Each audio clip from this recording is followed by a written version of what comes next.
Some of New York's best-known political figures attended the opening of Aggie Kenney's show at the New York Police Museum, sketches and watercolors of Ground Zero done in the months after the attacks. Police Commissioner Raymond Kelly. I actually live just a block away from this location, and I think the artist Aggie Kenney has done a remarkable job in capturing the feeling of those terrible days after 9/11. The artist is reserved about her work. She calls herself a reportorial artist and says she was drawn as a witness to the former World Trade Center site. I think it was my way of trying to come to terms with this horrible tragedy. The result are images of unlikely gentleness. From early March to late May 2002, when the cleanup was largely finished, Kenney visited Ground Zero every few days, sketchbook in hand. She had credentials from the Salvation Army identifying her as a historical artist. She returned often to a huge tent that the responders called the Taj Mahal.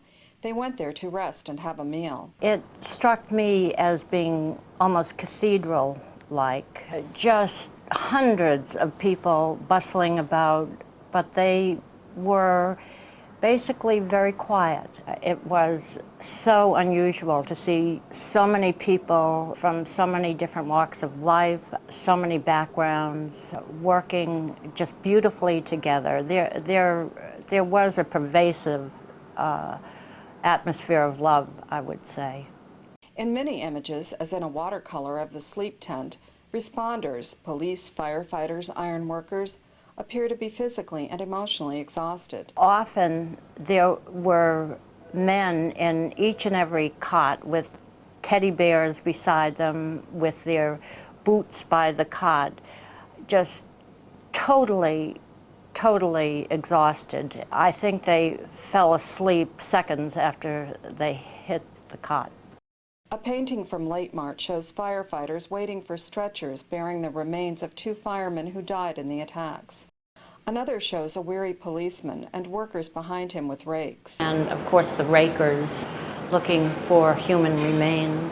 And late in the game too, the 5th of May, 2002.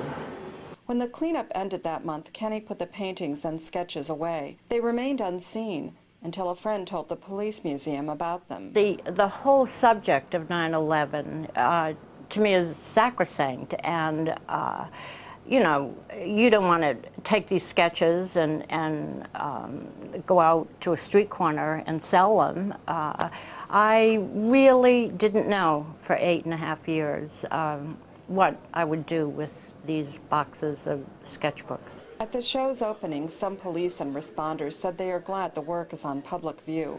As for Kenney, she has returned to her job as a courtroom artist. She says she doesn't know if she will ever again witness scenes like those she saw at Ground Zero. Carolyn Weaver, VOA News, New York.